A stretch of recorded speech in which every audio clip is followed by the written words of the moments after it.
everybody. Welcome to Paranormal Nation Radio, your not so normal show all the time. How is Denise actually feeling today?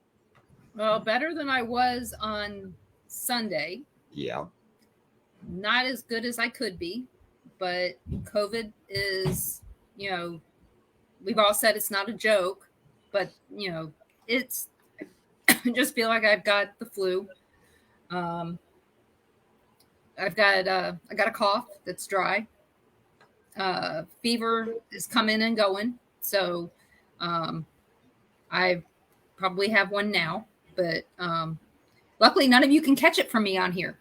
So, right. And this has thrown a wrench in a bunch of things that are going on. So, having to change appointments and all kinds of other crap, and having to run over to Leah's because they have COVID too. And as I just told you, my daughter's mother-in-law now has COVID. I don't know how she got it. She never goes out of the house out in Vegas. Right. So we just found that out. Oh. So other than that. I know. What's up, Carl? Hey, Ron. How you doing? Hanging in there. He's not sick. He's not sick. No. He gets out and runs it off.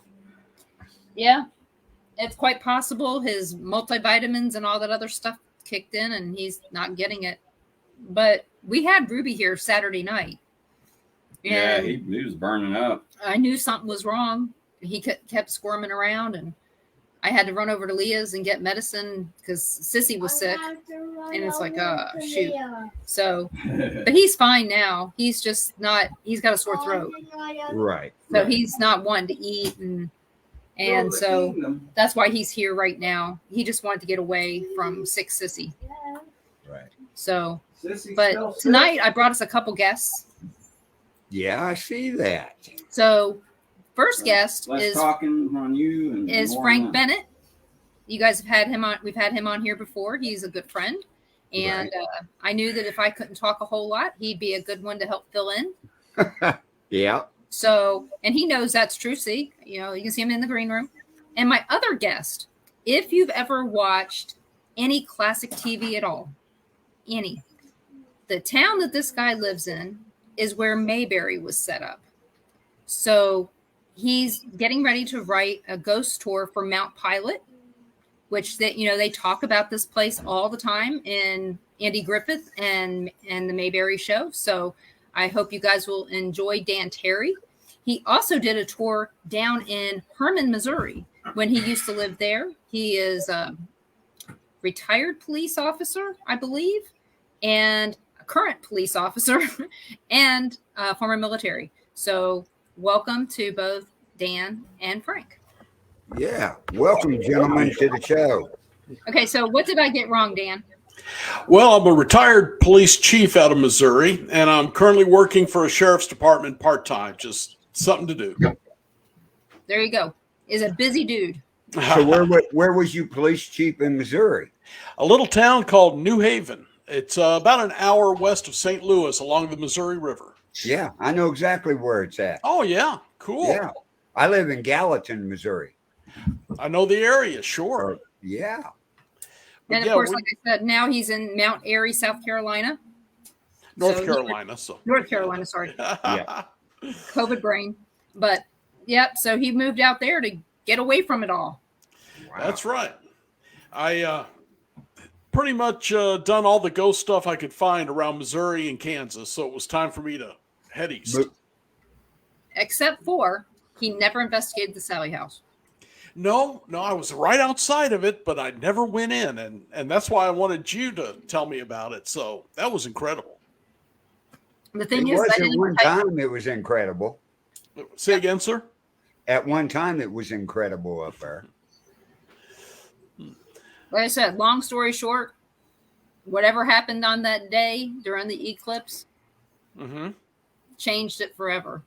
Yep. Wow. Well, it was a pretty good story anyway. It was some good storytelling. So, and Frank here is somebody that you might want to interview on your show. He has a book called The Aberdeen Wild Man. And he is from, get this, he's from the same town I'm from, out in Baltimore. So Aberdeen, as in Scotland? no, Aberdeen. Aberdeen as in Aberdeen Proving Grounds in Aberdeen, Maryland. Oh, okay. Gotcha. Interesting. Frank, can you tell him a little about your book? Encounter with the Aberdeen Wild Man, a true story, are my accounts of encounters with strange, bizarre paranormal creatures and beings, one of which being the humanoid creature, the Aberdeen Wild Man, in the area of around the Chesapeake Bay outside of Baltimore in the 60s, 70s, and 80s. And of course, my subsequent examination, breakdown, and examination of these encounters, the examination of encounters from other people, looking for commonalities and characteristics which they all seem to have in common. It's more exciting than I just made it sound. Well, it sounded good to me, so that's pretty exciting. Forensics is a big part of your business and my business. Not all authors feel the same way, and not all paranormal investigators like forensics. But when you're examining to find the culprit in a certain situation and how something happened, you're not quick to judge and make assumptions. You've got to follow a tree. You've got to follow the chain. You're looking for characteristics and things of that nature, small evidence, and all small things stitched together to form a larger picture. And that's what I do with the paranormal. Well, that's the best way to do it. Thank you. No, I've been ghost hunting for since 1979, and that's what I've led to after the police started police work, was following a trail of evidence, talking to people, all the good stuff.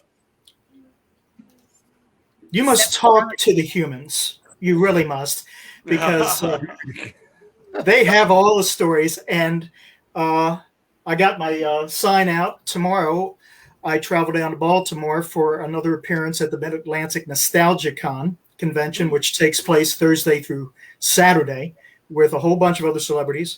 And the thing I like about going back home to do this is that I run into people who grew up in the same area I did, where I had all these experiences. And strangely enough, Denise can attend to this. You could live 20 miles from somebody all your life and not know that they themselves also had encounters with strange creatures and beings you never knew about in the same area. Oh, absolutely. Sure. Mm-hmm. Well, see, Frank and I grew up probably no more than 10 miles from each other, but we're a few years apart, and he was doing the club scene and I was doing the babysitting scene. So, you know how that goes. We would never probably have crossed paths unless my mom took me to a bar. Yeah, I was a dancer. My mom did. My mom did take me to bars, but my mom wasn't a disco dancer. She was more country dancing. So I could do a Texas two-step and a cha-cha better than anybody, but not anything else. There were not a lot of honky-tonks in Baltimore County.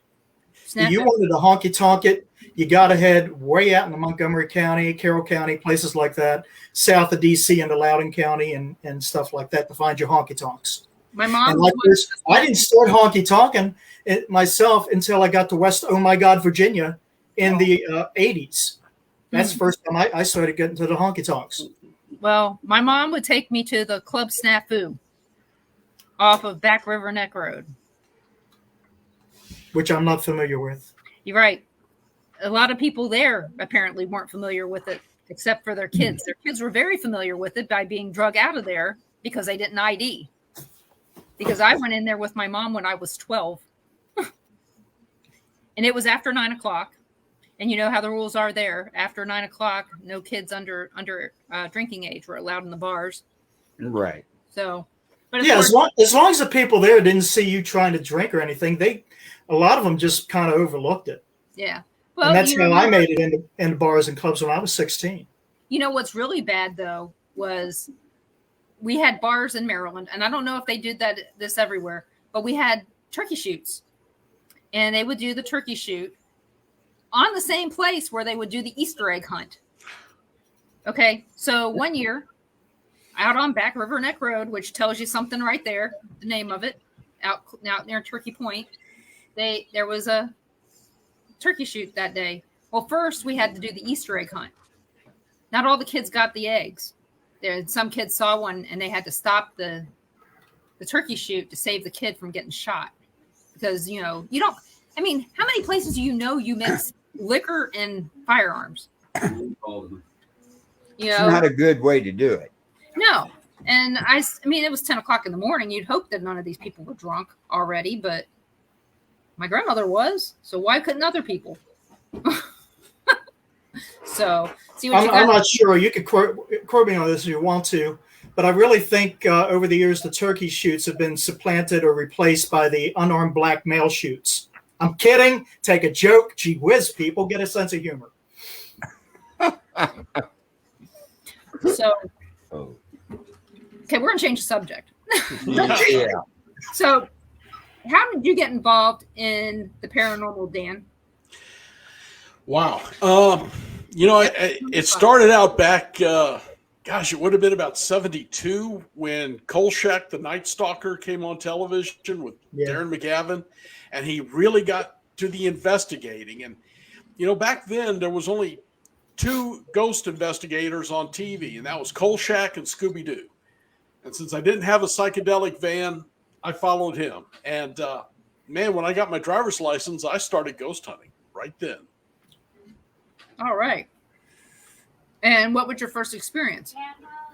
There was a legend of a glowing tombstone in a graveyard near Sullivan, Missouri. And I went to check it out.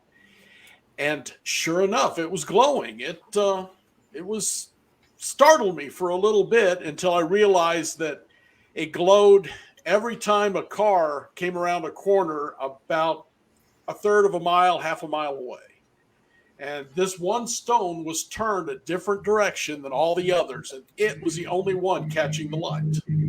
So that's when I figured out not everything is ghosts, and you do have to look into it and figure it out. Sound effect. Exactly. So Exactly. I've been doing that. Well, as you guys can understand, in 1982, I joined the Coast Guard, and in the military in the 80s, if you're talking to dead people, they're not going to promote you.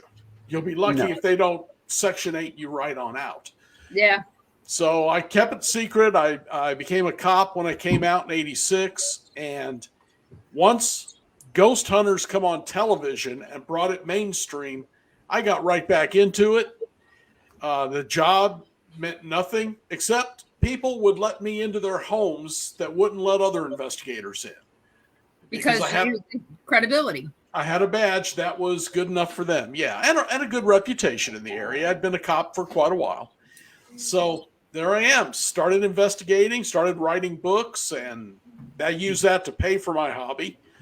And I've been over a good chunk of the country, Tombstone, Arizona, out here to Wilmington, North Carolina. And I went up to the Ohio State Reformatory. I investigated there a few years ago, down into Florida. So kind of been all over.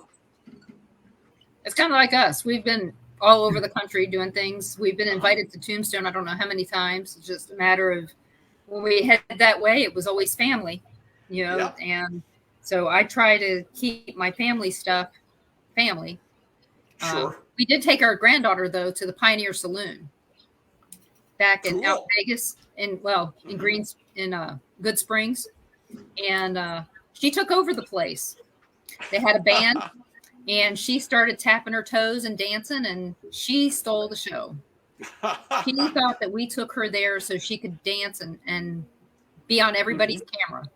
Well, good. So, needless to say, she's had our ghost hunting equipment out, and she's walking all around, taking, with the little ghost meter, and she's having a great time. And nobody was going to tell this little girl that she wasn't going to find anything. No. She had a great time. So great. I've investigated in Seattle, out to Maryland, of course, since that's where I lived. The Bahamas, we investigated down there, didn't find anything other than liquor. We found lots and lots of liquor. And we've done Galveston, never did any of the tours. Never got to check out anything there because kids. You know, now we're finally getting to the age where, well, I hope, where I get to go do stuff without kids. It's tough. It is. Grandkids need grandma stability, I guess. Grandma's As a law enforcement officer, what kind of paranormal stuff did you hear about from people? Well, the best one, I think, I was sitting. It was a night shift. I was the only guy on in town. It was between 12, 1 o'clock.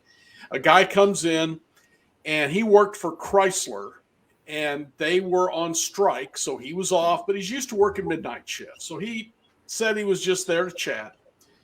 I said, yeah, come on in, sit down in my office. And after about 15, 20 minutes, he started this.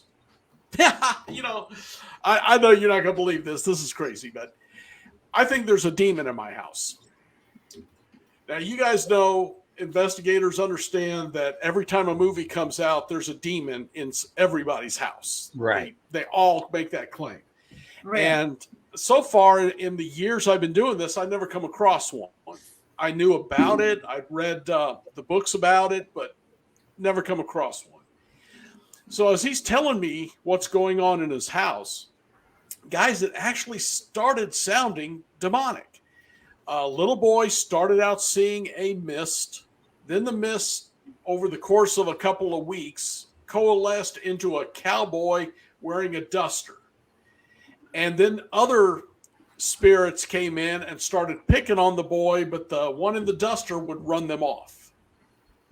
So he thought that was his hero, his guardian, if you will. And then it started being mean to him. Well, demonic cases, of course, they start out being your friend and making you think there's something they're not, and then get you in and part of the breakdown.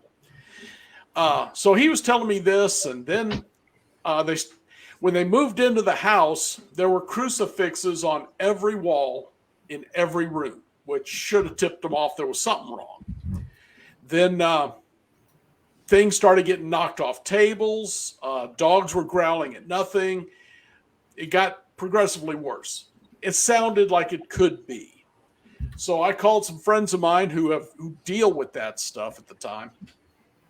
And one of them, his name was Stephen LaChance, and he says, Dan, everything's good as long as it don't get out of the house. We got time. Let's plan something for a week from next Saturday, and we'll come in and we'll check it out for you. About a day later, the guy calls me back and says, my son's seeing it on the school bus now. So it's out of the house. I call him back. They said, we'll be right there. They came in. We got some awesome video, but it was old and I've lost it somewhere on a computer meltdown. But after that, they came in, they dealt with it, fought it for hours. In fact, at one point, it got around them, went back upstairs after they'd cleansed that whole area, and they had to go start all over again. Eventually got it through a portal in the basement, sealed the house up with salt and holy water and all the stuff they use, and everything was great for about 3 weeks. That's the tipper right there. Something through. And well, what had happened is this guy went back to work at Chrysler, and somebody come to him. He told them the story. This guy says, hey, my sister's psychic. Can she come and check the place out? And he said, sure. She shows up, does her thing, and says, oh, there's a child right outside in the cold. Come on in, honey. It's okay. We'll let you in. Yeah. Well, it all started all over again, and this time they had to get a priest, Episcopalian priest, to come in. And he managed to get rid of it, and then they moved. So, but that was one directly related, and in the town I was a cop. Man. Yeah, that's the thing. It's bad when you don't know what you're doing and you go into some place and you make it worse. And those people have to live there. Yes, that's what I couldn't understand. Say 5 years later, I get a call from an investigator in another group. And he says, Dan, some friends of mine moved into your town and they're having troubles in a house. What do you know about this? And I said, dear God, don't tell me it's on Locust Street. And they said, yeah, it's on Locust. Okay. Oh, God. I called the guy and I said, we can come in, but it may make things worse. What I suggest you do is ignore it. Don't do anything. cut those hedges so the natural sunlight comes in, give it absolutely no attention at all, and see if it fades away. And maybe a month or two later, he stops in front of the police station and says, "Hey, Dan, you were right. I didn't want to call because I don't want it to hear me. But when I ignored it and we didn't pay attention to it, all the problems faded. We see him out of the corner of my eye once in a while, but overall, it's all better, and that's the way I want to keep it." So, good move. Yep, that is a good move. Sometimes turning the other cheek and not paying attention is probably the best thing you can do in a lot of situations, not just in ghost hunting. Yeah. But in this case, I figured since it had been run out of there once, whatever power it had was small.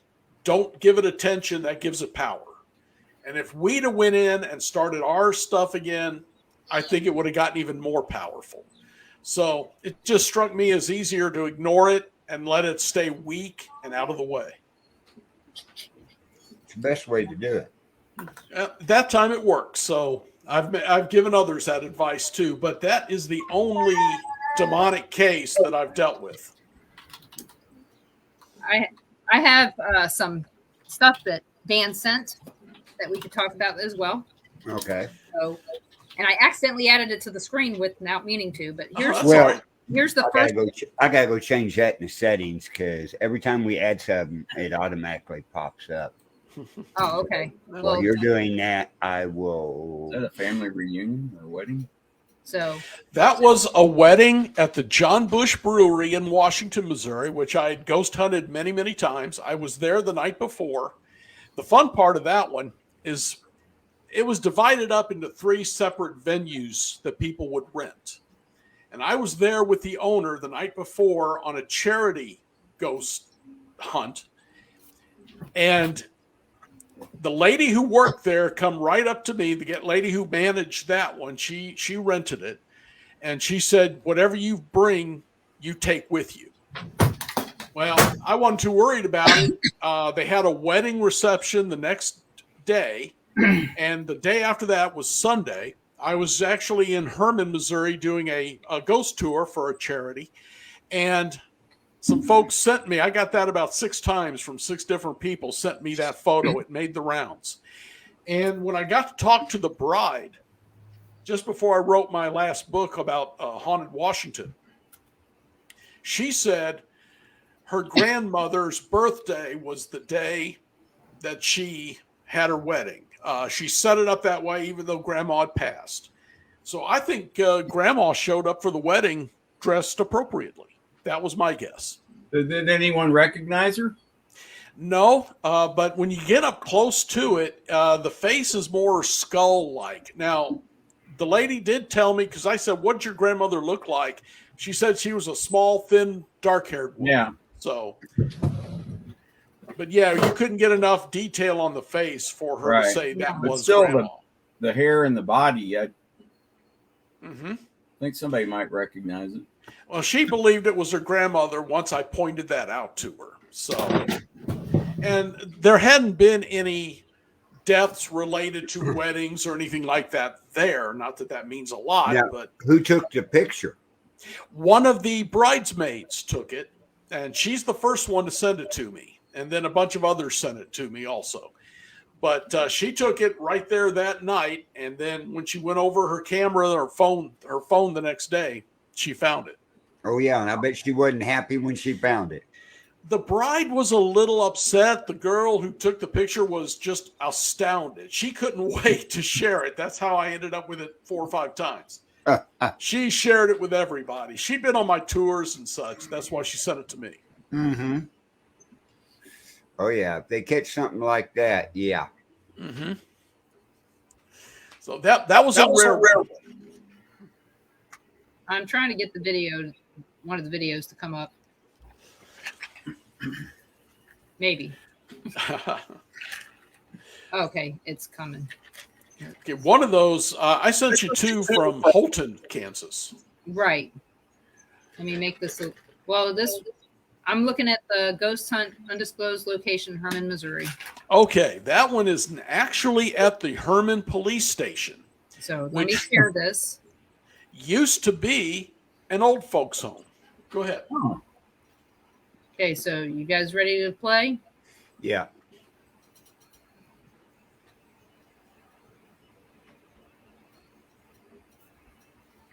All right. So you have no problem with the policeman here? No. Your K2 is You're getting action? Oh, did he get off? No. That's the only one? Was that you setting off the meter for me? Was you setting off that gray meter Hang on. on the table? No. Is there another spirit setting off the meter? I'll take that as a yes. The black one going off too. Okay. Okay. Yeah. The spirit that is setting off the meter, would you stop, please? All right, let me ask you now, talk to you. Would you cross the rods if you're the spirit setting off the meter? Cross the rods or set the meter off again, whatever you want to do. Wow. That's great. Awesome. Outstanding. That's cool. Okay. All right, stop the meter for me so I can ask you a question. Thank you. Can I come in? Can I come in? Can I come in? Did you pass away in this building? Stop dead. Yeah, since you asked, yeah. It's- Did you pass away on the farm? Can I come in? Can I come in? Okay, so you were trying to get attention to the spirit who's been setting off the meter, or you may have. Okay, were you a female? Might be dead weight too. Were you? No. No one didn't. And meter action. Good. I'm Good. watching my All right. back. All right, man. I don't know if you was in here, but my name's Dan. Do you have a message for somebody or one in particular? No. Okay, so let me go back to asking the questions and see if we can figure out. Did you live in the city limits of Herman? Did you live in Gasconade County? That's you're making the funny. You was alive before you came here, was you in the county? Ooh. And none of the others, it seems. Grandma? All right, would you stop the meters, please, so I can ask you another question? Are you enjoying setting the meters off? Look at that, look at that. All right, well, you're doing a great job. Only Dan Cherry could do that. Okay, this is gonna be really weird, but I swear I just saw something white under the table across from that chair to that chair. Was that you Just like an orb. that Dan saw? Meters, it was. Thank you. 3 of them went off. Thank you very much.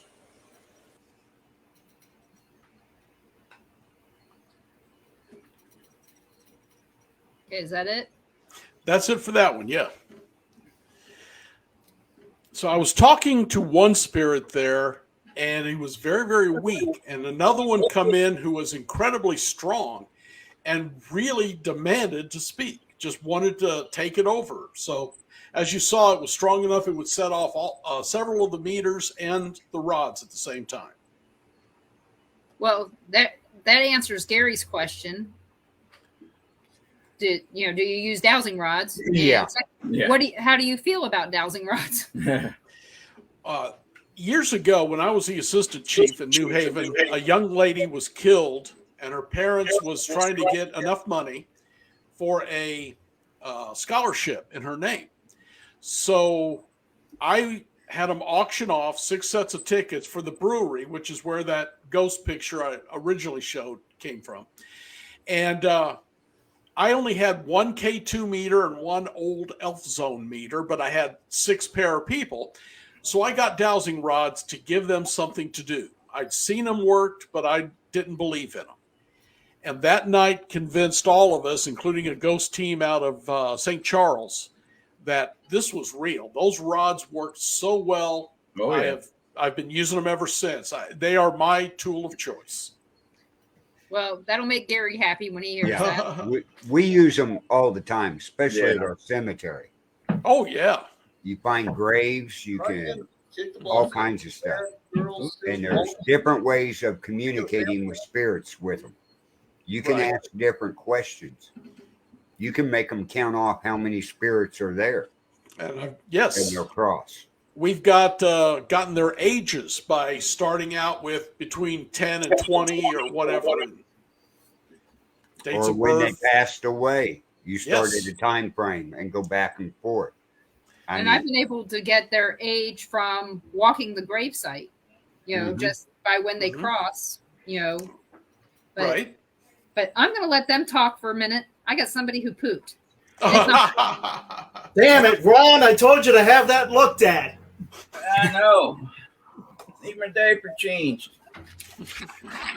But so Frank, what do you think of dowsing rods? Okay. I as you all know, I don't ghost hunt. This, by the way, feeds into my next book, The Spirit Field, is the simple fact, and this is the problem we have across the board in the paranormal. We have reactions to our various devices and techniques.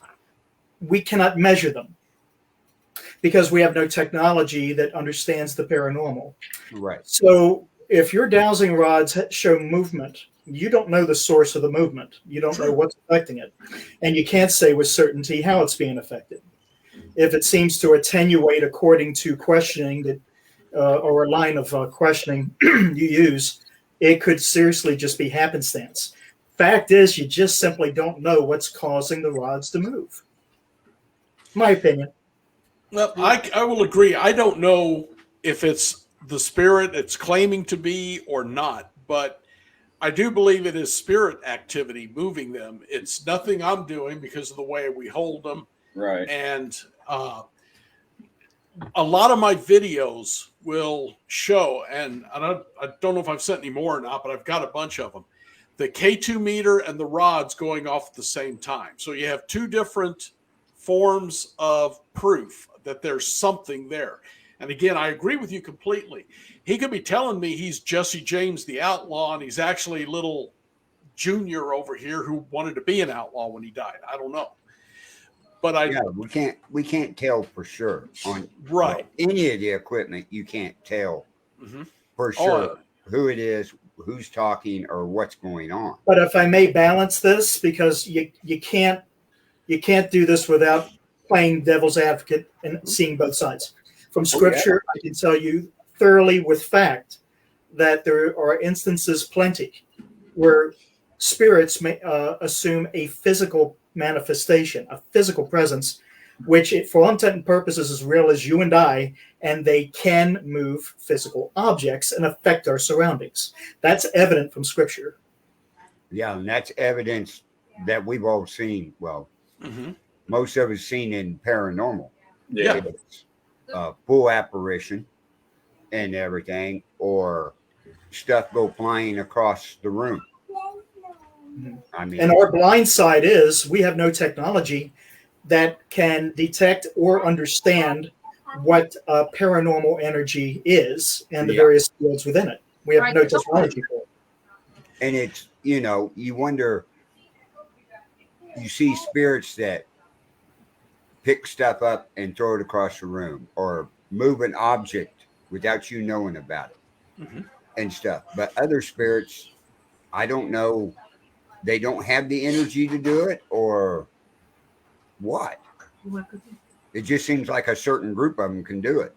Now there's your X factor right there. If it was to be written out as an equation, anything paranormal related at all would be X times whatever or plus whatever, because it's just simply an unknown value.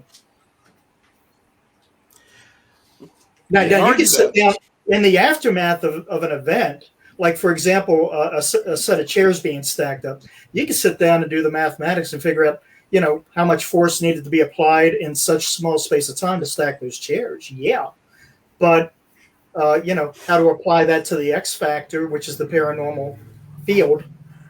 We don't know how to do that. No, I know. can't argue. There's no equipment, no technology, no nothing out there for any of that. Mm-hmm. And, Well, I the mean, one thing that I've told people, and again, going back into police work, ghost hunting is not a felony type, guilty or innocent, either you're one or the other. It's done by a preponderance of the evidence.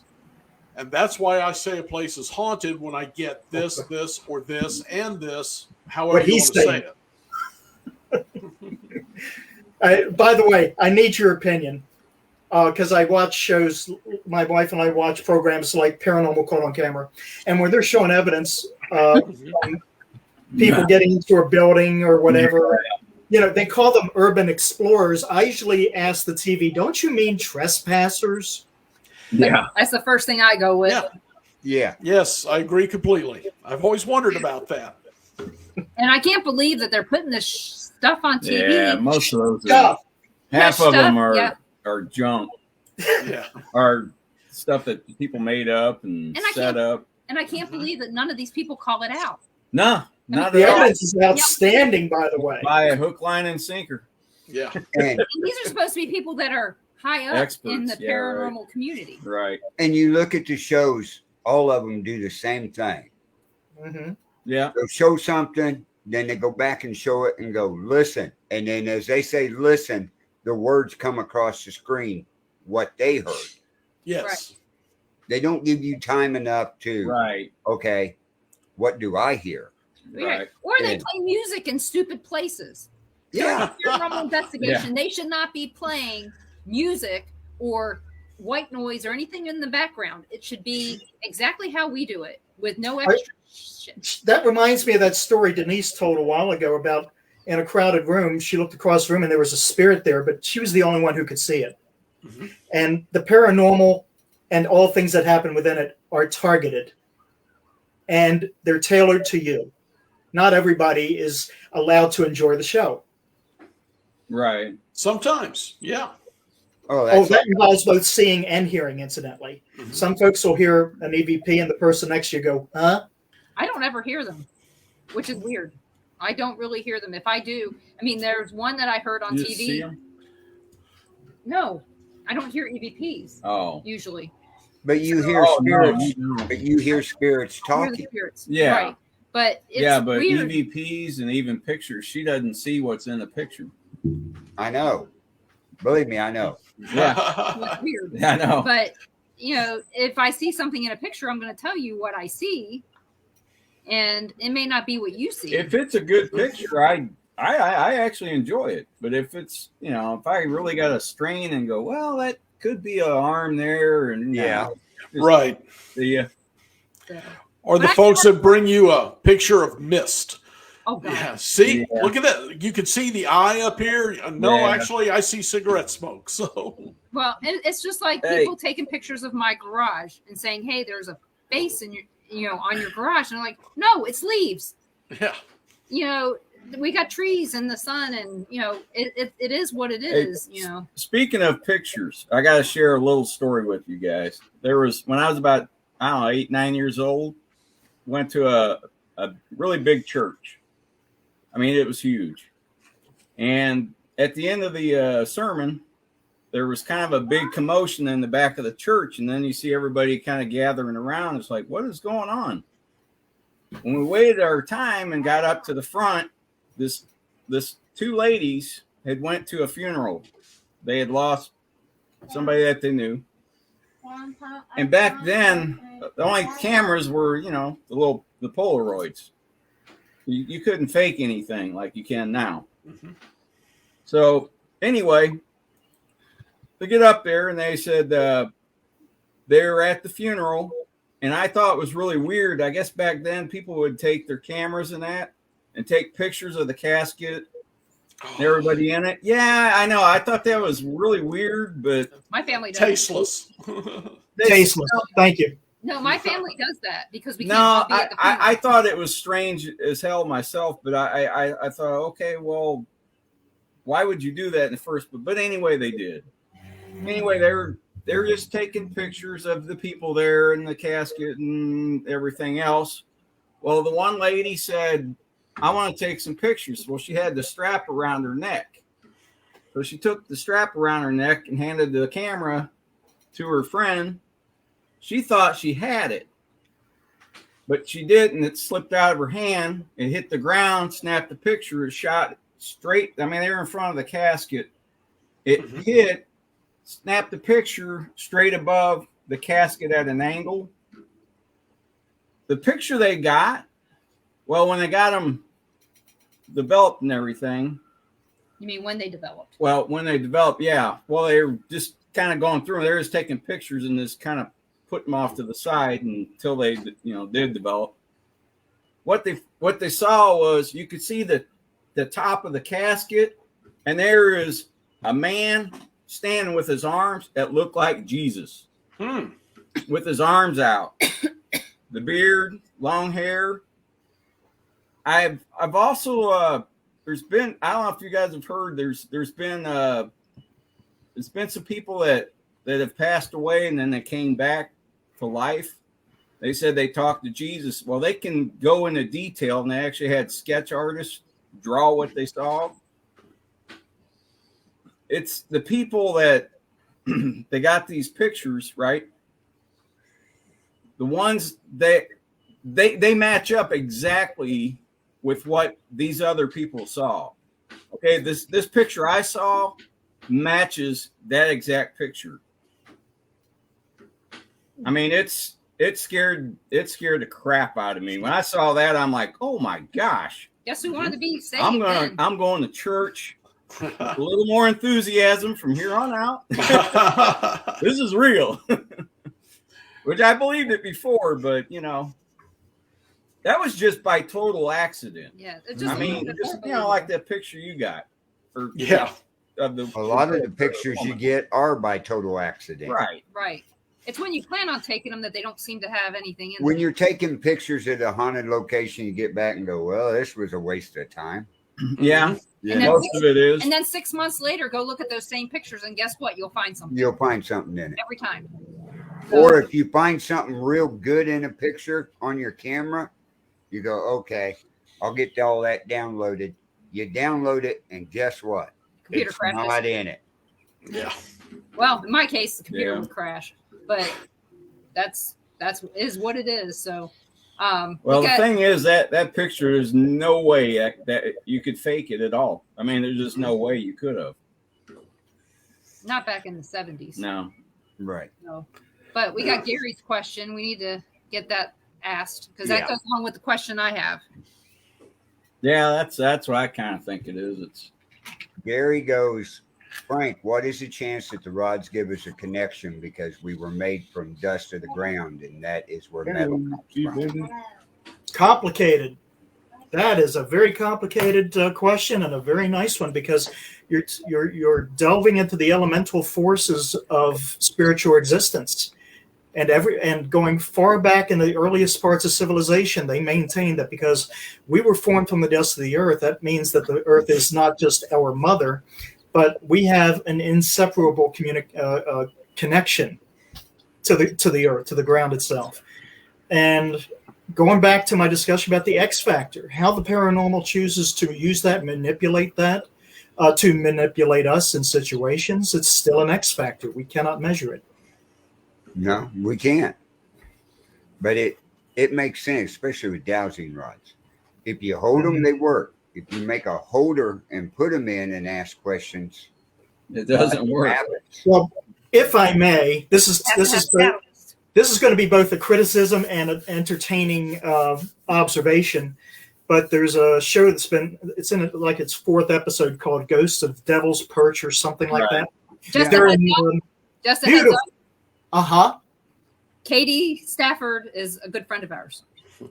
So in case you have something to say that's negative. So is everybody. Katie.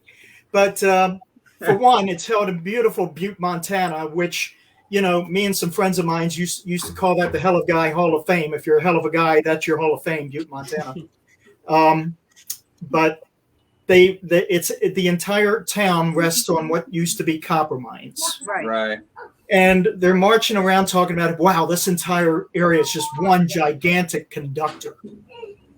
Okay, let's apply the elemental forces and counter forces to how they would affect dowsing rods. We already know copper is a conductor. It's the primary conductor in most all your electronics. How would that affect the dowsing rod? Because if you play by the current logic, your dowsing rod will just be spinning like a little helicopter. Oh yeah. It's possible. I mean, considering that most dowsing rods have copper in them in most cases. Mm-hmm. Do they all? Which would produce, if I remember correctly, an opposing force. Have they used dowsing rods on the show that I haven't seen? Well, no, not yet, but believe Yeah, I was me, gonna say they haven't. The only criticism I have so far is the flashlight trick. And when they do that, I walk away. Mm-hmm. I can't watch the flashlight trick. No. Well, let me throw in my own idea of rods, which is they're copper. Spirits need electromagnetic energy. We have it. So the rods are giving them the energy to turn around and move the rods because they cannot produce their own energy. They That's have right. to take it from someone else. they That's receive, why I use them. they attenuate. Mm-hmm. That's So what they do. The spirit can get energy from me through the rods. That's the way I see it. I know the first times I used them, that was at McPike, and when I asked, she said somebody asked a question. I asked a question. I got a tingle. Do you still? When you No, just that very first time, I got a tingle like an electric shock, and they moved. I've had that happen, and I think it has something to do with the strength of the spirit because it doesn't happen very often, but sometimes you're right. It's an electric current. It really is coming through. Oh, it snapped. I mean, Well, I love what you're talking about because when the issue ever came up in discussion about battery drain, mm-hmm. when you understand and Ron, jump in. When you understand how just basic electronics work, inside your battery, electricity exists as a static field. If it exits its case, it's immediately seeking a ground. So, given that, what would be the ground for a battery drain? Where would the energy go? Through you. Right. Because you're grounded. Exactly. But if walls mean nothing to spirits, does the side of a battery? Can they take there's the your power X from factor that? again. Yeah. There's the X factor. But now back to the dowsing rods. When you're using your dowsing rods, do you hold them straight out or do you angle them down? No, I hold them straight out, and that's if what there's we were showed. people around me, I will hold it like this so they can see my wrists are not moving. I'll hold them really close to my chest. Right. So, When I do it, I hold them down at about a 15 to 20 degree angle. mm-hmm. If they move, they defy gravity. They have to come up. Hadn't thought of that. It's a good point. Yeah, try that that is- sometime and ask. Mm-hmm. You know, That hold is- them down at just a little angle and stuff. Right. And That's I true, mean- but the shamans we're with, that's, they told us to hold them level. you're right. But I agree. If they are tilted down, I'm just so used to holding them level because that's how we were trained. But Well, the way I hold them, I Down, can hold them level or I can hold them down. But that's the way we use them when we investigate.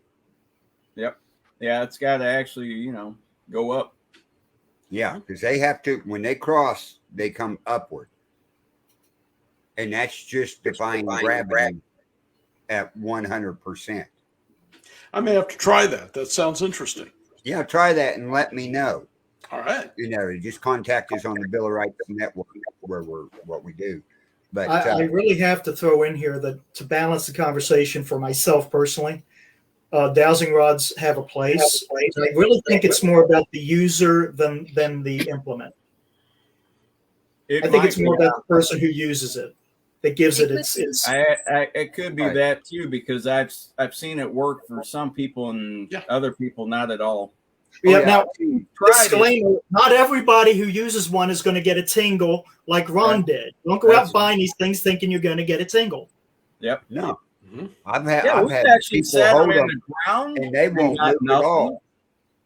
Yeah. I mean, We I put could 'em have in them cold. standing in water and ask for water, and they'll stick straight out. They will not cross. But if you walk That's away why from we the check. water and walk towards it, it will. Yeah, but we've checked.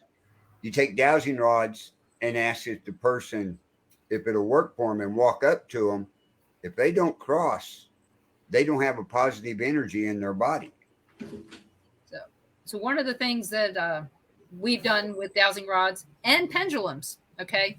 So, like he said, we put them in the ground Yeah. at McPike Mansion. Tried it. So one of the Nothing. places that's supposed to be very haunted, back in the back by where the empty crypt is, where nobody was ever buried, but we put it back there, stuck them in the ground, and waited for them to move. Even people walking by couldn't get them to move. Okay, so they wouldn't move. So another time I took them and I put them in like bottles at the Sally house. Put the dowsing rods in bottles and said, okay, kind of passive. Let it do what it's going to do. Didn't do it then. Did the same thing with a pendulum. Hung it on an ornament holder. Sat it there. Nothing. But yet, if I went and touched them and did something myself, they worked just fine. So again, the human element is part of this. Oh yeah. And how much of it is us wanting an experience. So there's that as well. But we have another movie here from Dan, and this is from the Hotel Josephine in Holton, Kansas. Okay. Someplace that I know we want to go. We've been hearing about it for years. And when he told me he had been there. Still open? Yep, still open. Oh, yeah. They're doing a lot there now. Yeah, they used to only do monthly things there. With ghost tour, ghost stuff? Yeah, now they're doing. Oh, they are? Doing something all the time. Yeah, I haven't been to Holton in a Let me see while. if I I can need get this to. to go up there for work. Everything's wanting to fight me today. Let me get the sound back on. Make it a family project. Move that ball. That's it. That's it. Keep going. Keep it up.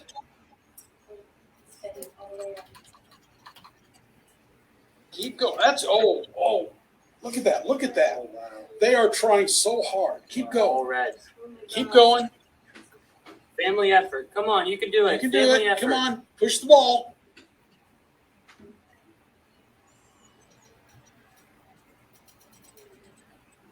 Oh, you guys are doing great.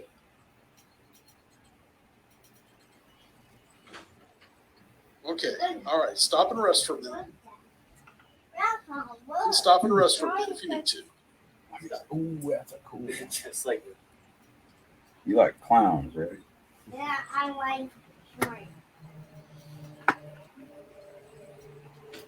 So that was interesting. Last year, they invited me to kind of lead the tour for the world's largest ghost hunt. They were a part of it last year. And we'd set the ball down. I set the meters by it. There's two little girls. They believe, that's what people tell them. And they're attached to a set of very old dolls in that room. And there's a male spirit that I don't know if it's their father, but he is kind of protecting the girls.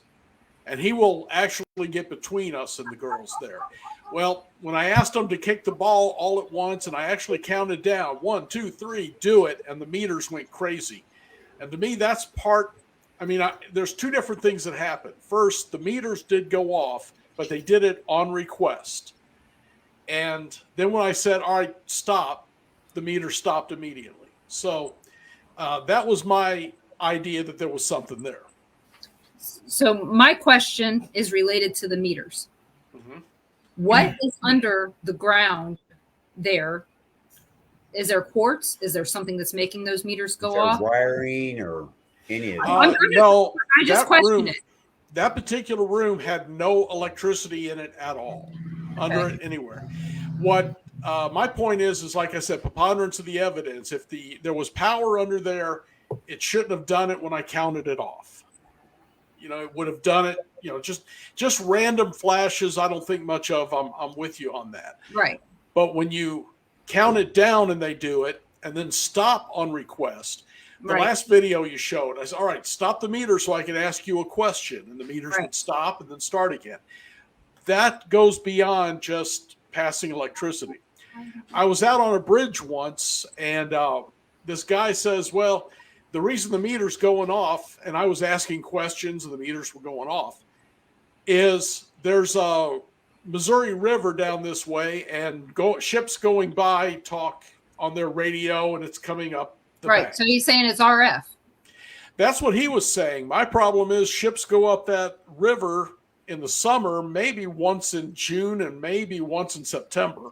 Yeah, and you're telling me that signal is making a left-hand turn and bouncing for 4 miles and then doing it when I ask the question. That goes a little beyond. Yeah, RF doesn't work that way. That's what I thought. So there, again, preponderance of the evidence. If it was just the meters going off, I would never show that as proof. But when the meter's going off on request and stopping on request, that gives it a little bit more probability. Right. Yeah. So I'm sorry to interrupt, Denise, but the next time you do that, I would take in just a typical basic AM radio and measure it by its static field, because what's going on behind our backs when we're all enjoying life and this wonderful economy is that the tech industry is just throwing up cell towers everywhere and laying new grid lines. And it's screwing up with all the background ambient radiation. Not to mention all the buried fiber everywhere. Sure. And the thing is that's, all this crap. I work for those companies. Yeah. So I know. I've noticed there are towns that I've been driving through for 40 years. And back 40 years ago, I would drive through them, and I used to love to listen to AM radio. If I was to drive through those same towns today, I wouldn't get anything because it's all static and interference. Yeah, I'm noticing more static too. That's that 5G stuff, I bet you. And microwave. People don't realize how many microwave waves are out there that are causing us health problems and other stuff. Yeah, I try not to cuss a whole lot, but we all know. We don't need an R rating again. Well, the thing is the only way we get a rating like that is if Cameron comes back. Yeah, if Cameron comes on here, then the ratings go up. Yeah. And by the way, back to that topic, I said this on another program, is that I'm still mystified by paranormal investigators who think that spirits need to use their energy to manifest. Because, oh Lord, how much fun can I have with this? You do. Biochemically speaking, you cannot generate enough wattage to make a light bulb flicker. So what makes you think a spirit is interested in what you're packing? You want them to manifest, buy them a microwave oven. What always just used to irritate me, though, was when people would say, you can use all of our energy. All of our energy. Everyone in here. I'm like, So I started leading off the tour with, please do not volunteer anyone's energy to the spirits. right. So that would be the first thing I would tell them when they get on the bus for the haunted hop or anything like that. Because I just thought to myself, because my mind is twisted in this way, is that if spirits could actually use your energy to manifest, God help one that comes across somebody with epilepsy. The poor spirit would cry out. Or maybe Mr. Ruby's energy over here. I know something. When we got down at the Sally House doing the tours all day, we were wiped out. Yeah. Before, the last 3 times it drained our energy. Mm-hmm. So it always made me laugh though when people would do that, and it's just like some of the times when you have people tell people in a residential, somebody will come up and say, they told me I have a demon in my house, and you have to spend all your time proving that they don't. Yeah, you don't have to prove that. Don't get your education from Hollywood about the paranormal. I say this every time I speak to groups. Please stop getting your education from Hollywood. Mine didn't come from there. I mean, you want to learn about the paranormal, talk to people in the trenches who are working it, like y'all. Sorry, I did you all there. I'm from Maryland. It's technically a southern state. You all. And the people in the trenches who are really working it could probably walk you through it a little more sensibly. Yeah. But again, you have to spend all your time cleaning up the other group's mess before you can deal with what the problem really is. Mm-hmm. So Dan, have you had to deal with anything like that before? You know, we had a lady that just swore there was a demon in her house and all of that. And I went there with my sensitive, who I have found to be very, very accurate. And he said, Dan, there's one residual that I can see, but it's not real. It's not a real ghost. It's just a playback. Well, this woman went through 2 teams before me because I did a preliminary and said there's no reason to come back. And 2 teams after me before she finally found one that told her what she wanted to hear. Right. So, yeah, I don't buy into demons. Like I said, I had one in 40 years, maybe. I'm not totally convinced it was a demon because they got it out what I thought was very easily. Yeah. They were in there for 4 or 5 hours. My God, the St. Louis exorcism of 1947 took 6 months. Right. I don't see it being that easy. So, yeah. Well, that's different because that was getting it out of a person. True. This other one that you were talking about was getting something out of a house. Mm-hmm. It should be a little bit easier if it's not attached to a person. It should be, but still, 4 hours? That seems pretty quick to me. As a Bible teacher, may I please inform you that Jesus never cast a spirit out of a house. It was always out of a person. Mm-hmm. So, how much is an investigation? How many of you have seen an apparition as a spirit and it was a person you knew in life? I have. Me? Mine was some of Ron's family that I did know, but then I also saw a lot of his family I didn't know. And this was recent. Again. But you're sensitive too, aren't you? Huh? Denise, you're a sensitive, aren't you? Yes. Yeah. I say I'm not, so I have not seen it like that. Right. So, and see, we didn't even talk about that stuff when I was on your show. Yeah. So I only gave you the part you asked for. Well, it was your show. You could have said anything. Oh, I know. We'll get you back. You can just take it over. Go ahead. I've done that before. Such this show. Yeah, don't bother me any. So, Frank, when you saw an apparition of someone in life that you knew, who was it? In my first book, Encounter with the Aberdeen Wildman, A True Story, I accounted coming across a girl who I knew from high school, and I had only seen her a couple weeks before because school was letting out. It was June. And, I had the hots for her. I was a teenager, I had the hots for everybody a little bit. And I was there was a nightclub not really about a couple miles from my house I would go to frequently. To get to it, I have to walk down the road about a mile and go back a back road for about a half mile. And it would terminate at these railroad tracks. And you go across the tracks, you're in the back parking lot of the nightclub. It's in Joppertown. And I can go into the club that way. And when I was getting to the point where the railroad tracks were, it was about dark. And overhead, it was lit by one lamp about 20, 30 feet up. And coming out of the shadows from a group of trees on the other side of this light near the railroad tracks was this girl walking towards me. And she was wearing the classic 70s denim outfit every girl wore, the denim jeans, the denim jacket, the Farrah Fawcett hairdo. And as she was coming closer to me, I recognized her as a girl from high school that I was only talking to her a couple weeks before. And had the hots for her, like I said, young, dumb guy like I was. And we were only illuminated by that one light way overhead, so the shadows are down over our faces. I could not see her face. She got closer to me and slowed down as if she was going to talk to me. I slowed down because I wanted to talk to her. And I stood face to face with her. I looked down at her. She looked up at me, and I realized this girl had no eyes. Where her eyes should be were these voids, flesh colored. And as I account in the book, I have no other memory from that night. I don't know what happened to me after that. You don't? Nope. Wow. Nobody. So you got date rape? I just woke up in my bed the next day. I have no idea what happened to me that night. I talked to the people in the club. I was supposed to. They don't remember me being there, and nobody remembers seeing me. So you lost time. So do you think it's possible you were abducted?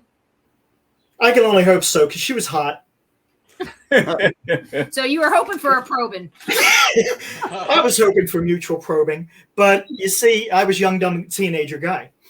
And I'm not. I don't think I saw these things because I was sensitive. Heck, I'm more ticklish than I am sensitive. Okay. So, and Carl, yours. So the girl had she died in between the time you had seen her a couple weeks ago, or no? I saw her the next year in our senior year. So it was somebody that he would accept, is what it was. Yeah. Right. So how about you, Carl? Mine, well, I've seen 2 or 3, but my papa and mama, after they passed away, appeared to me. But a friend of mine, Randy, who had sleep apnea, went home and fell asleep and passed away. He never woke up. Well, his wife contacted me. He was remodeling her office in her house. She does dentistry contracts and everything. So she This asked me isn't the to Randy we know, is it? Huh? This isn't the Randy we know, is it? No. Okay. No, that Randy's gone. Gone? Where'd he go? Who knows? Okay. No one knows. Okay, then we're good.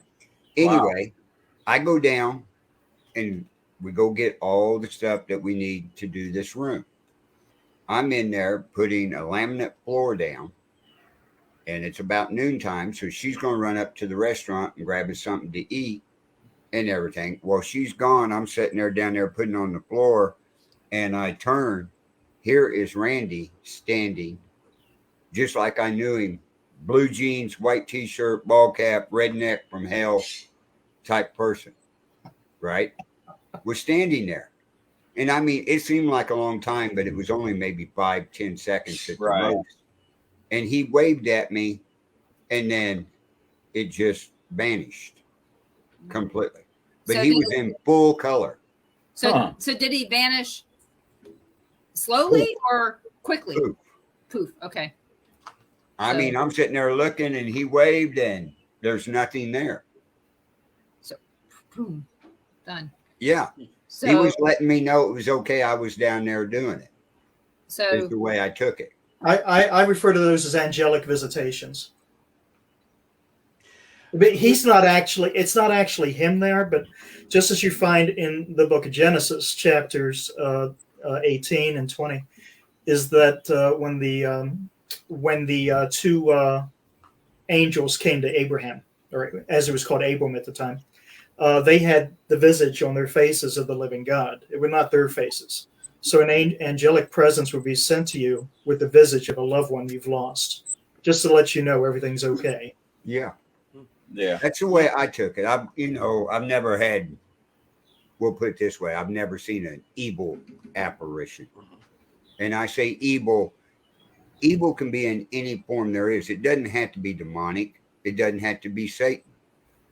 When we get evidence and stuff, like I tell people, everybody knows an evil person they have met in their life out here. That's just downright mean, despicable, evil person. When they pass away, they're going to be the same way. Yeah. That's your evil. Mm-hmm. Not unless they found God at the end.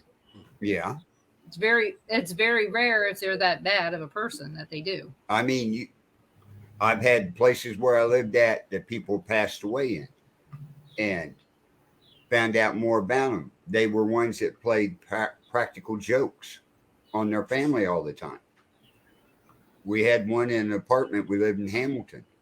The landlord's husband died of a heart attack in there and stuff. And he was a big prankster. I knew him and stuff. And we would have, it seemed like practical jokes in there in that apartment all the time. He was notorious for My wife has one of them butcher blocks with the knife set in it, right? Right. She would always come up and go, "Where's my cutting knife?" and everything, because I'd grab one, you go cut something, put it back. Yeah, something you weren't supposed to cut with it. Right. And I said, I haven't touched it. In 3 days, it would appear back in that. The best thing that happened in that apartment, other things happened in that apartment was she vapes on one of the cigarette vapes, right? And she couldn't find it. She walks in our bedroom. This is a regular ceiling with popcorn on it, all that good stuff.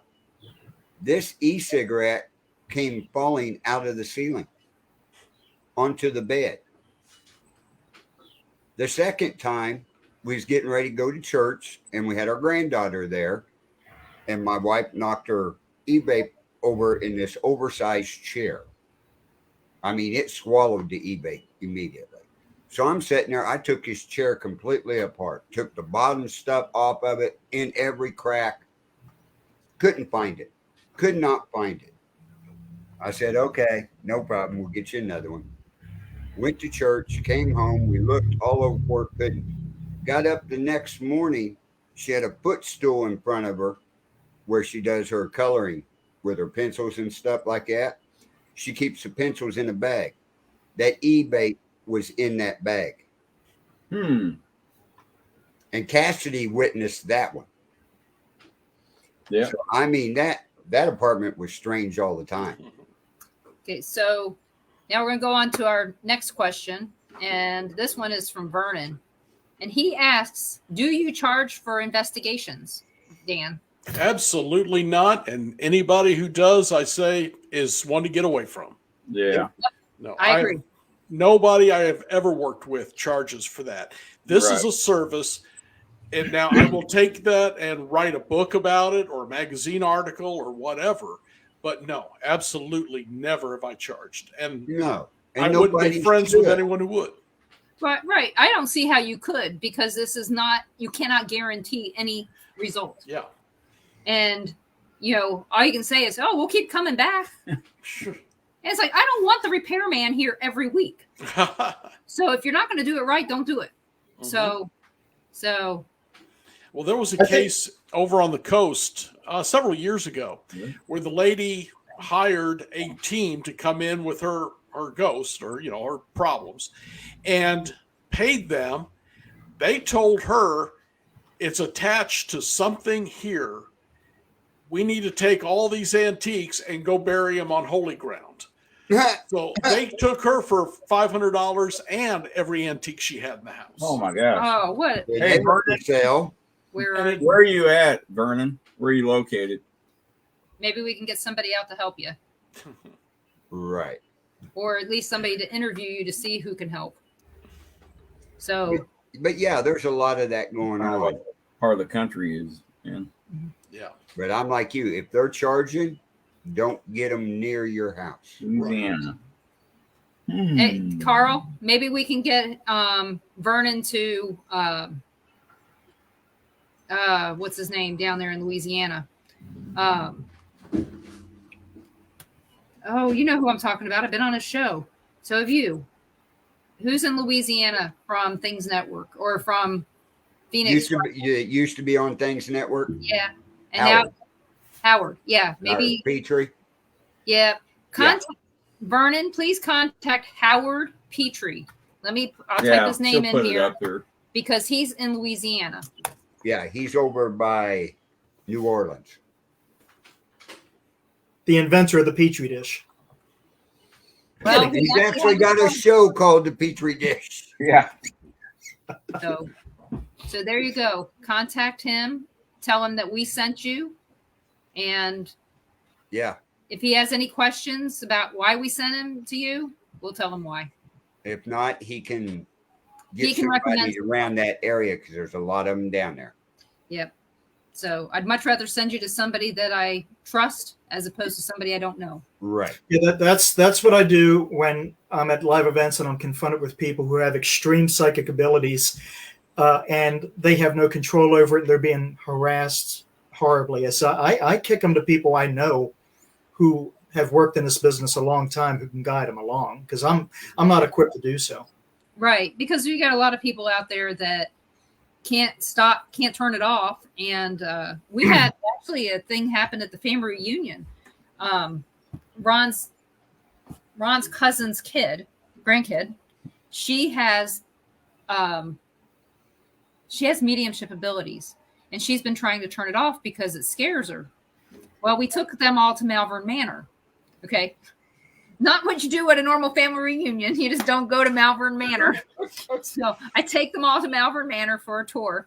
And you know what? She opened up about her experiences, and she saw that I wasn't terrified of anything, walking them through there, talking about the experiences and all that. And it changed her mind about wanting to turn off her abilities. Good. Sometimes being around someone who's comfortable in their own skin helps. So, and I know who you're sending everybody to. You're probably sending them all to Lori. Nope. I have other, sometimes Lori, but I have other folks who I've met along the way who have impressed me, who I think are safe. I'm very particular about who I recommend. Yeah.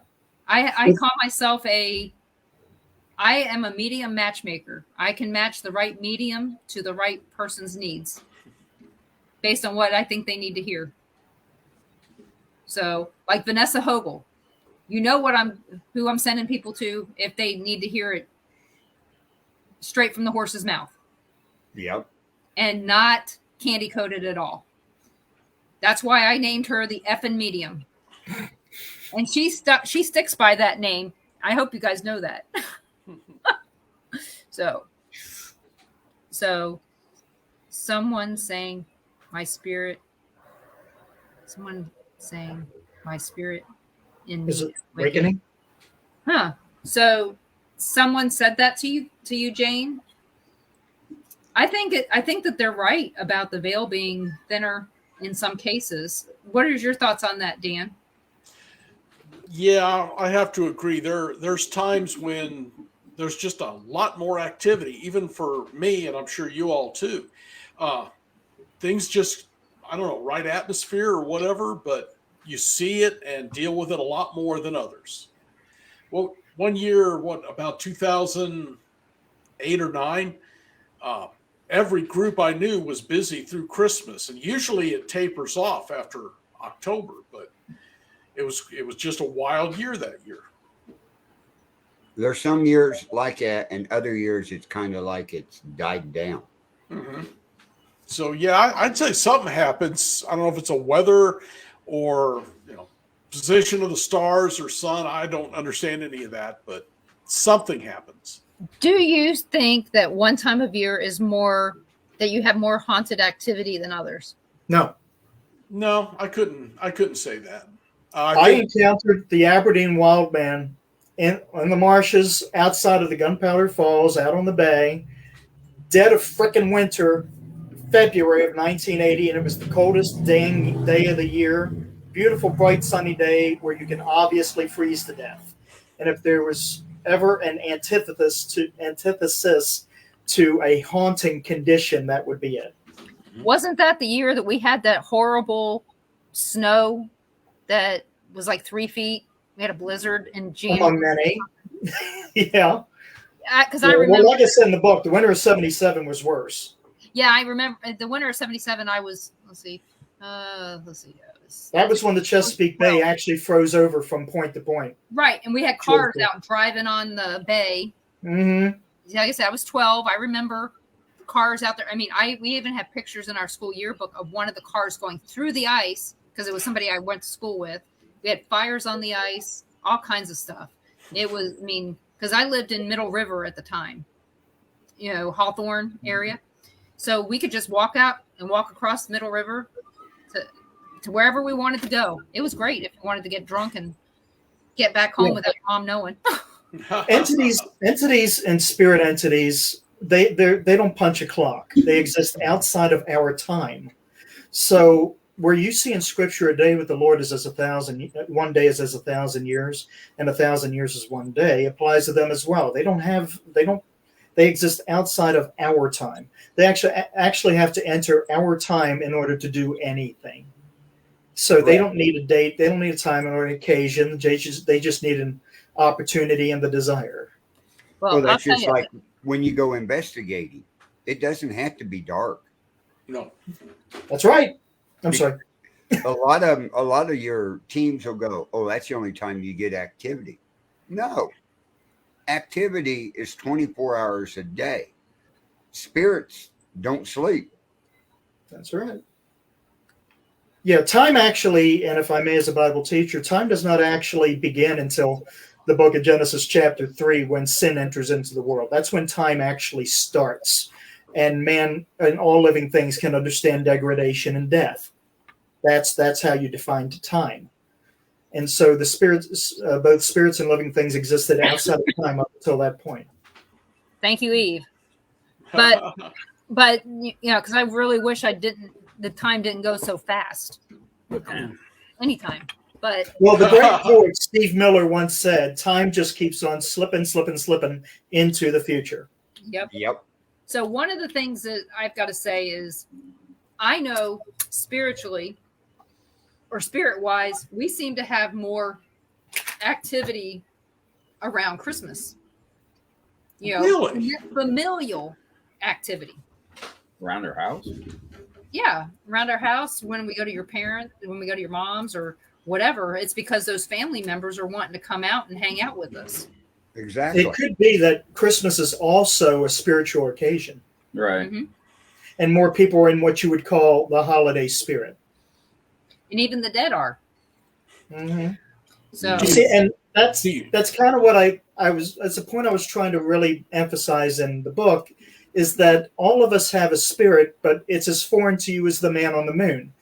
When occasions come up, like you're sitting in church and you hear the call and the altar call and all that, is about the closest time you ever come to actually experiencing your own spirit.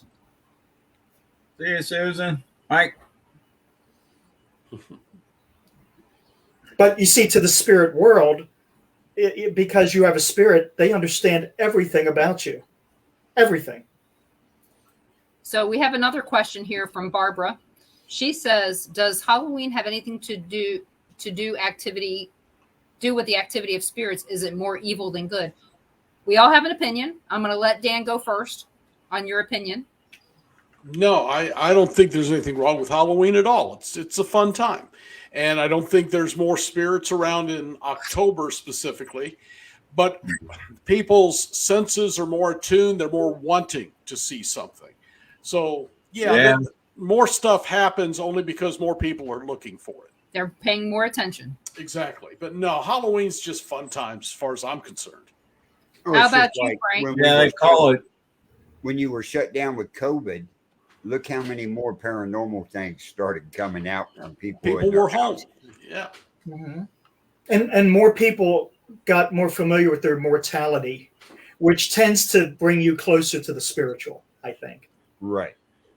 The reason why we have something called Halloween is because of something that has existed for centuries called All Saints' Day, which is November 1st. And just like, you can't walk in the shoes of people 600 years ago. But 600 years ago, they would anticipate in the faith All Saints' Day with an All Hallows' Eve, like a Christmas Eve. Right. And it was purely spiritual. But the people who have an antithetical bent to them took something called All Hallows' Eve and applied their own specificity to it and made it Halloween, which was essentially a celebration of the dead. Right. Depending on which culture you're looking at. And, Halloween is harmless.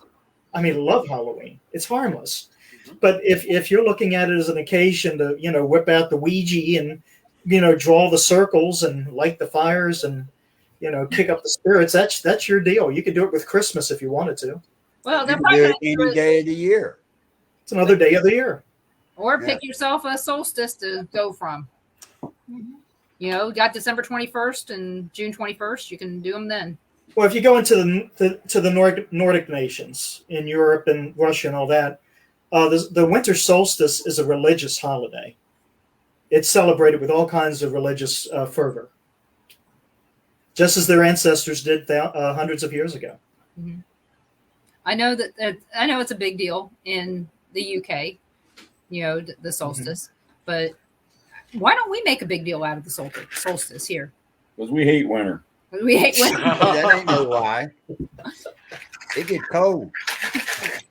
Well, back then, didn't they bring out this log and set it on fire for 3 days and have a big celebration? The Yule log?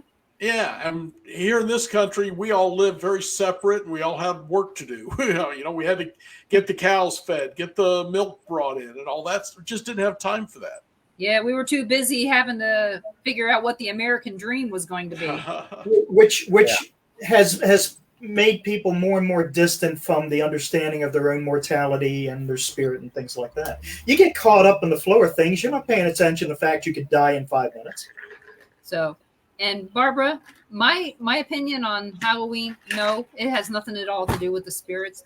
And I think it's equal between what's good and what's bad.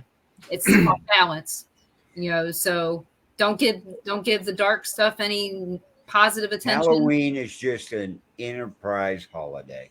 It's a fun day. I mean, if you want to go out and dress up and be a Playboy bunny for a day, go for it. Yeah, you can actually be a kid Walmart, for one where day. Mom can see you. Good point. You know, I've never, in all the Halloweens I've been through, I don't recall once seeing a 3 or 4 year old kid dressed from something from Lion King going, "Go Satan." Yeah, me either. Right. So, well, maybe now you might see some from Sabrina, but that's a whole different problem. Right. So, because I did not know Sabrina had turned so dark. So, check that out. Not like the kid when we was kids. No, yeah, it's not the funny, joking Sabrina. One of the Archies, basically. Yeah. Yeah. Well, Riverdale is that. And then you had Sabrina, The Amazing Adventures of Sabrina. And I'm like, oh my God. And I watched it and I was like, oh my God. So she died. Yeah, so I was thinking the same thing, Barbara, that it wasn't quite so innocent and harmless when I was around. Well, Barbara, they had boxing night in Baltimore. You remember that, Frank? Boxing night. Is this like Boxing Day in Canada? No, the night before Halloween, where everybody went out and did mischief on everybody's stuff. They would, I think I probably have conveniently forgotten that. Yeah, they would go out and, you know, egg people's houses, TP, all that good stuff. There's an occasion for that? Yeah. Oh, heck. I thought that was any day of the week. No. You look at still what they do in Detroit. They try burning that damn town down. Yeah. Every Halloween. There's nothing left. What's left to burn down? Pretty much. Thank God that doesn't happen. I mean, here, hell, we're not going to have any Halloweeners here anyway. The street lights out, and you can't even see down our street to see if there's a house down here at night. The worst thing in Troy's tradition in Hamilton down there was they got a 4-way stoplight. Every Halloween at about midnight, somebody lost an outhouse out on a farm. Yeah. Because it was brought in and lit on fire. Do they not realize how much those things cost? Yeah, back in we didn't know. Didn't care. You didn't know. Okay, so we know who did it. Well, I was one of them. Uh-huh. In that, you always had your years that people had to do things. Right. Our tradition I was too busy getting married for all that. Our tradition was to go swimming at a rock quarry every Halloween. Yeah. And usually it was about 70 in small towns degrees. If it's little mischief, it's no big deal.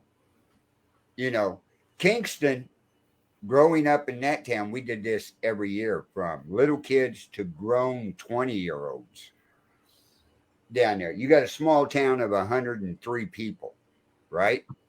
But you had a tractor dealership there. Chadwick's Case dealership. We would go down Halloween night and pull all the equipment we could pull by hand out into the streets. Then next door was a tire shop.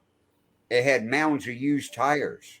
We used to build a wall to block the main street until the sheriff came up one night and said, "Boys, I don't mind you doing this, but if the ambulance gets a call." Yep. Well, he shouldn't have said that. Because that's when the ambulance got a call. No, that's when we went up and broke into the ambulance to measure the ambulance width. Then we went down and got boards and redid the wall and made an opening so the ambulance could There get you through go. it. The only reason we did this stuff was the next day was a school day. You got out of school the next day to clean the town up. So it was just a So much normal. fun. That sounds like a Normal deal. lose-lose to me. No, it was fun, but it was real fun when you went out and raided everybody's gardens and you came in and had vegetable fights on 13 Highway. Until that semi driver came through one night and somebody threw a watermelon that went through his windshield. Oh. No, when he climbed out with that 12 gauge shotgun, yeah, you seen a bunch of kids go running real quick. Good night, Barbara. Yeah, we had a lot of pumpkin farms by us, so we had plenty of pumpkins to carve. Yeah. We loaded that driveway full. But it was mischief. Well, back then we only had one sheriff and one deputy in the entire county. Of course, we had to get them And at they night. lived in Kingston. Hey, Dan, Ron's actually from Florissant, Missouri. Oh, okay. I know the area So well. all these things he's talking about happened not too far from Oh, here. yeah. No, not at all. And in fact, I worked with an officer from Florissant for many years. So Did he hate Wow. teenagers? Because Ron might know him. yeah, he hated everybody. He just Okay. that's that kind of guy. Ron might have known him then. He got pulled over a lot just for being a teenager with a Oh, car. yeah. All the time. Now, what part of North Carolina do you live in? It's the west. I guess it'd be the northwest side in the mountains near Mount Asheville? Airy. I'm about 70 or 80 miles from Asheville. I went and I looked to see where you were because He ought to be up there around where Brandon Cooper is. Don't know the name. Brandon is in He's a South Carolina. shaman. But isn't he in South Carolina? Yeah, he's in South Carolina. Is he in South? I thought he was Yeah. in North. Uh-uh. No. So Brandon is closer to Virginia than South Carolina. Okay. Or, I mean, not Brandon. Dan is closer Yeah. to Yeah, Virginia. we're wanting to go to Asheville. Hey, I know too many people in the comments and on our shows that are in the Carolinas. Yeah. It's hard to keep track who's in North and who's in South. Oh, So that's awesome. So Dan bought a house on a mountaintop out there because he wanted to live someplace similar to where they lived, but they wanted the Mayberry lifestyle. Yeah, good luck with that. He got it. We got to Yeah, talk about actually, it's that. quite We got nice. 30 minutes left. We got to talk about Mayberry. That's where I'm going. All right. Well, let me know if you get near here. We'll meet up.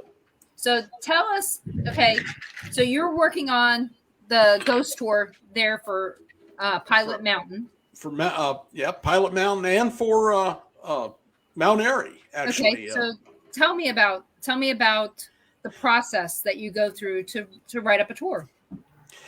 well, I spend a lot of time in the library and looking for ways to link things together. There was a ghost tour there once before. They gave me a bunch of information, but as I read through and researched it, it wasn't correct. I know all about that. Yeah, and I want to be sure nobody calls me out on it. You mean somebody like me that might come on your tour and tell you Sure. something wrong? Well, there's a story in the building where the museum is in Mount Airy. They have a story about a guy who used to come in every day, knew everyone, disappeared when he got in the elevator, and they never ever found him. That's a great story. And they link it up to hearing voices and all this. Till one of the guides said, oh, yeah, he was gone about 3 years and came back. He'd moved to South Carolina. So he came back, said hi. And why are you people still telling this story? Yeah. It's not ghost. You keep saying it, and it's not Right. real. Just So because you say it doesn't make it real. yeah, they're looking for a story, but not for like I said, I get called out. The guy's granddaughter would probably be on my tour. So I never tell that one. But for Pilot Mountain, I am researching each one. I got orbs in the streets and things like that, which we attribute to two lawyers who had a gunfight in 1911 on the street. We got one, an officer who was shot in the line of duty in 1966 in the old jail, putting two brothers into a cell, and they got his gun and shot him. I found the articles on that. So we can attribute some of the stuff going on in that building now, which is now a charity, to him. I'm just looking for something I can at least attribute somehow. I like my stories to have a basis in reality. I think that that's a good way to go, because then you can tell people the facts and let them come up with what they see, what they feel, what they believe. Sure. Right. So, and you can always hold your head up high knowing that you told them what is the truth. As close to the truth as I could find. Here it is. Yes. And I was lucky in Mount Airy at the tour. One building that involved in the show, because a dentist murdered his lady friend there back in 1915. And a lady worked there when it was a restaurant up until 2018. She gave me all kinds of stories. So I've got stories from someone who's been there and the history. I can bring it together. Makes it so much better. So Down you in got that to town investigate? where they filmed an Andy Griffith show. Is that sheriff's office still there? They filmed all of that in California. Yeah. Oh, they filmed that. This is the town that Andy Griffith was raised in. Oh. And he, from what I'm gathering, he didn't like the town very much. He didn't come back very often. Actually, I think he ended up passing away somewhere near Asheville or somewhere near Wilmington, something like that. I don't remember. They have this town section Yeah, where they took some old buildings and made it look like Mayberry as best they could. They have an old jail, and they have a Goober's station. At Goober's station, or Wally's station, you can get car tours of the city in a between 1959 and 1965 squad car. I'd be all over that. Oh yeah, I'd like to get on as a guide there eventually. That's pretty cool. Their country. So he died in Manteo. Okay, I know it's somewhere here on the eastern side of the city. And he's buried in Roanoke Island. The exterior set for the Andy Griffith show, you'll see that over and over again in probably 400 or 500 TV shows and movies throughout the 60s and 70s. You know, Star Trek and whatever. You'll see it in all Twilight kinds of Zone and plenty of them. All they got to do is swap signs and move stairs over, and you've got a completely different facade. Right. That's Hollywood, babes. That's it. So when it comes right down to it, what has been the most interesting story that you've come across that was factual? And where are we talking about? Anywhere or? With Mount Airy and Mount Pilot. The two lawyers was interesting. One was actually an old man who didn't even go to law school till his kids were grown. And then he done something, and the newspapers will not say. Some witnesses said he was pulling a gun, the other guy pulled his first. Some witnesses said he pulled a knife and the other guy pulled a gun. And some witnesses say there was no gun on that guy. The guy ran up and shot him. But because they had so many conflicting stories, there was they don't know what happened. They never proved it. Not even a good police report was able to be taken? They took the report, and it showed every statement from every person, which all conflicted. Right. The cop did the best he could, I suspect. But that happened in 1911. Yeah. And that one... Go ahead. That's a weird couple years there for forensics work. all across the nation. Yeah, everywhere. Yep. The interesting stuff here in Mount Airy is the use of explosives to solve problems. On the tour, there is 3 different instances where they used bombs and dynamite to solve their problems. No. Well, it does make for interesting fishing. Actually, that's what one of the guys said he was doing with the dynamite, was fishing. And blowing up his assistant's house or car or whatever. But actually, Mount Airy has the second mail bomb situation that occurred in this country. Really? Yeah, so there's a lot of neat stuff here. This town used to be called Little Chicago because of the fighting going on between bootleggers and moonshiners. Well, you know what's funny is my cousin lives in a town in Wisconsin called Little Chicago. Really? Yeah. Yep. So yeah, it's a neat town. It's very different from Missouri, but I lived in small towns, so we had the same kind of thing. But learning it now, I guess, is more interesting. When do you think that your tours will be ready for public? For Pilot Mountain, the one in Mount Airy has been going on for 13 years now. Okay. I just got hired on to do it once in every month or two. The one in Pilot Mountain, we're going to do 2 of them in October. And then next year, if everyone's happy with it, it's actually the city who came to the museum in Mount Airy and asked them to do this. Right. And if they're happy with it this year, and I will be shooting both tours, then next year it'll become a probably monthly or semi-monthly thing.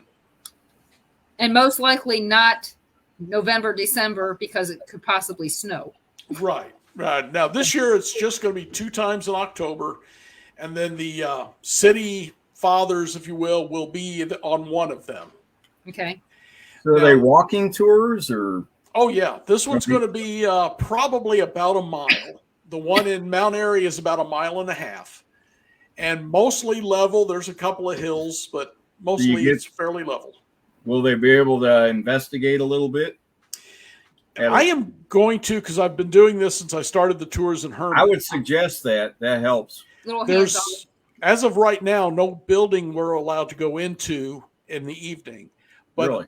Because so much happened in the streets and we'll be right in front of the building, I'm going to pass out dowsing rods and let people try. Right. I used to do that at the Sally House. Mm-hmm. I would bring 8 or 10 pairs with us and hand them out. We did them in the graveyard. We did them on walking tours. Whatever it is that we did, we made sure that we had people outfitted for whatever they wanted to try to investigate. Mm-hmm. When I was doing tours with St. Louis Paranormal in the Fox Theater in St. Louis, that was one of the things I did, was pass out rods and let people investigate while we're standing in this room or that stage. So that's what we do when we do investigations, public investigations like that, is have our equipment out, explain it, and let people try each piece of equipment. Yeah. You know. Familiarity helps make them feel comfortable.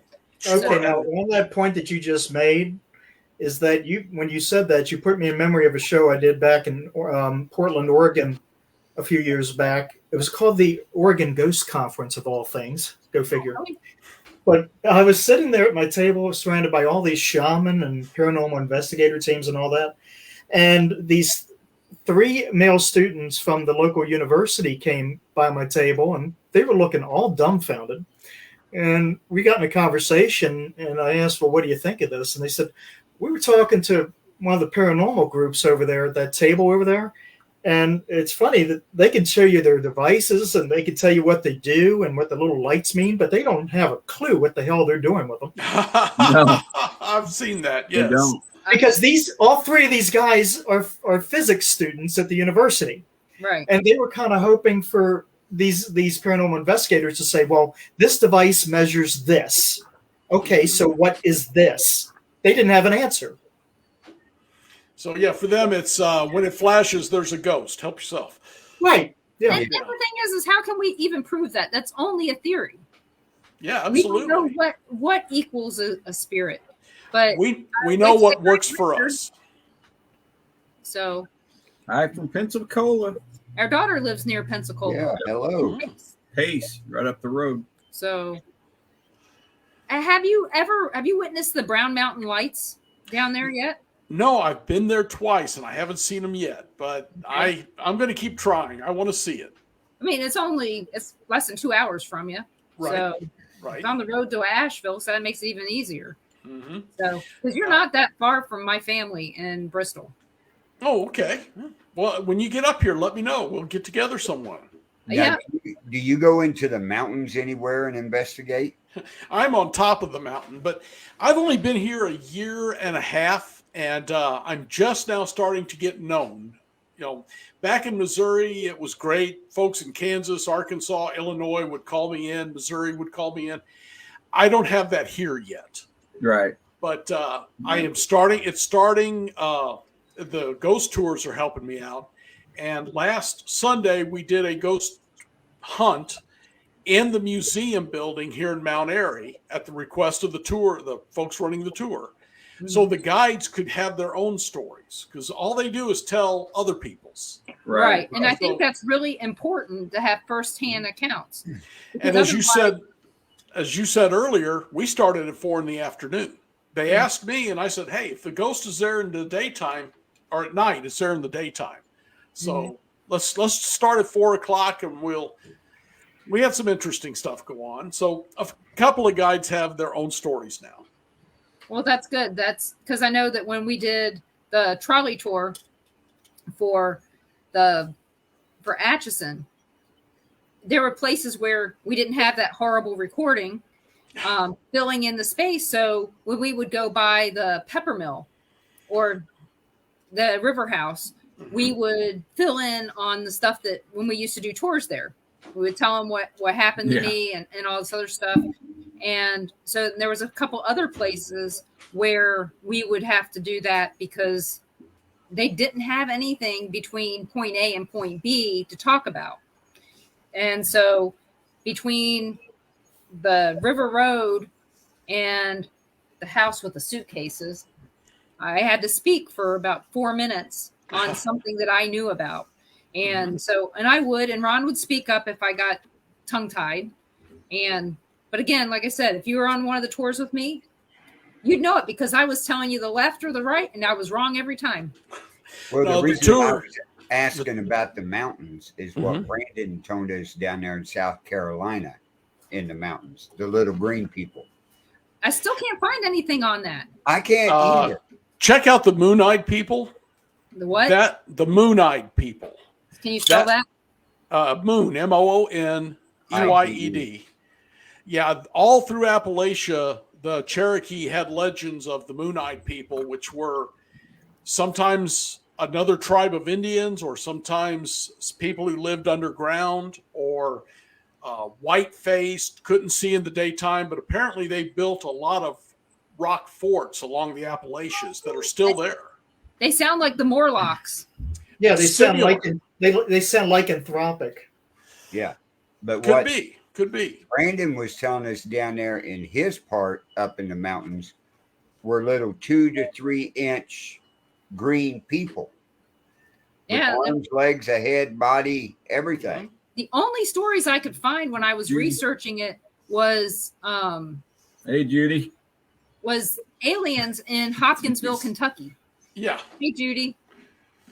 And no, I'm not feeling hardly any better, but I'm better enough to talk today. But I mean, that's interesting. I'd never heard anything about that until Brandon was on our show and started his show. Isn't it fascinating how little green things that are only humanoid and 2-3 seems to line up so neatly with accounts from 400, 500, 600, 700 years ago of small green things living in the woods that we would call fairies and goblins and things like that. Isn't it amazing how nothing has changed?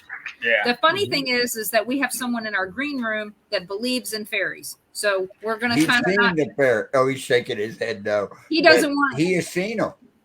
Yeah. Those fairies. Well, it's just like on that show we had Brandon on. We all thought Tammy was crazy when she was describing that bug. The dinosaur bug? Yeah. And then we found it. It looks like a damn dinosaur. Right. And the thing is, this was off the air, so nobody knew about this. Right. But we found it. It was a real bug. It looks like what do they call it? A brontosaurus? Yeah. long neck, dinosaur type thing. It's only about 2-3 inches long and has wings. She was in Cameron with a friend of ours, turned the corner and they looked out and there was one flying beside the window. And she's going, "What is that?" So that night after the show, and we was talking about the little green guys, she started talking that.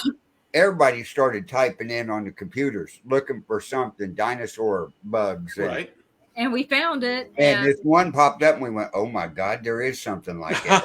Yeah, I wouldn't doubt It it. kind of looks like a dragonfly Yeah. with a dinosaur body. Yeah. Because it was flying. It had, wings and feet and everything. So That's what I would it was say. just It's probably kinda- a type of dragonfly. it was just kind of weird. It was unusual. When we pulled the picture up, I was like, "I've never seen anything like that." And they are common to our area, which Yes, makes they me are. wonder why we don't see them more. I don't know. You So only come out at You know, night. I'm out in the timber all the time seeing bugs and different things like that. And Mhm. I ain't seeing nothing like that. well, maybe be grateful. No, Maybe they bite. only come out So 8:55. Yeah, but 9 o'clock. the mistake everybody makes is assuming we know everything that exists in nature. And we have a science that's constantly being surprised by what falls out of the skies, walks out of the woods, and comes up out of the oceans each and every day that they didn't know existed before. Mm-hmm. Exactly. or random viruses that want to make you sick and die. Yeah. Well, now you bring that up. What about mutations? People were acting like mutations still don't happen in nature, but they They do. do. They Mhm. happen Well, every that's single day. Just like you got the Loch Ness monster over there, right? We the still sea have it. serpent. People aren't seeing it as much. Yeah, where'd it go? But now there's a show on Roku. There was watching the other night, or was it on Haunted TV? One of the two. Anyway, it's in New Jersey in a lake now. And like I said, I did tell you about Chessie, the sea monster, right? In the Chesapeake Bay. We have the Lake Champlain monster. So every This big, is it, the Lake Champagne. every big, huge lake has some sort of monster, including Lake of the Ozarks. Maybe it's a Loch Ness monster's baby Love Child. that they finally kicked out and said, "You got to go get your own lake." Well, It's it was here something to go. captured when the land closed in from seawater and went to freshwater, and they had that gap. If I may be allowed to once again insult what's passing today for science, Oh. they only understand what's beneath our feet, maybe about 100 feet. After that, they're guessing at it, because Missouri, Kentucky, Louisiana, you dig down about less than 100 feet, you encounter huge caverns and aquifers, and aquifers exist all over the world. They just haven't mapped them. So when you're talking about creatures that pop up here and there that are waterborne, they could just simply be traveling by the aquifers under the land masses. Yeah. Well, Same as Bigfoot. You could be swimming through there. since the Earth is flat, it's a lot easier to get across. You think that? I know. I know. It's sad. I don't know. There are people It that really actually is. think that. Hey, how many of us tried to dig a hole to China when we were kids? Oh, I did. That's too much work. That's what I thought after about 20 minutes. I went, this ain't going to work. Recently, my wife was talking to me about a story that was on YouTube about the deepest hole ever drilled, and when they stuck a microphone down there, they heard voices from hell. Oh, It's in on Russia. YouTube. Yeah, in Russia. And I dug it up and played it for her, and she regrets that I played the video for her because now she's spooked all by it. What? Well, the thing, I grew up in Patterson, New Jersey for a little while. How far was the hole? Yeah, how deep was it? About 1.5 miles. Oh, wow. Art Bell used to play that a lot on his show. Yeah. I've never heard it, so I'll have to go find it. So, yeah, growing up, we used to dig holes in the backyard in Patterson, New Jersey, just enough to make sure I had to get lead tested every 6 months. Because, Patterson, New Jersey is still known for all the lead fallout on the ground. So I guess I'm lucky to be alive from that. So, and if you want to see more about Patterson, New Jersey, check out On Patrol Live, and you can see where I grew up for a little while. You'll be glad that I'm not there anymore.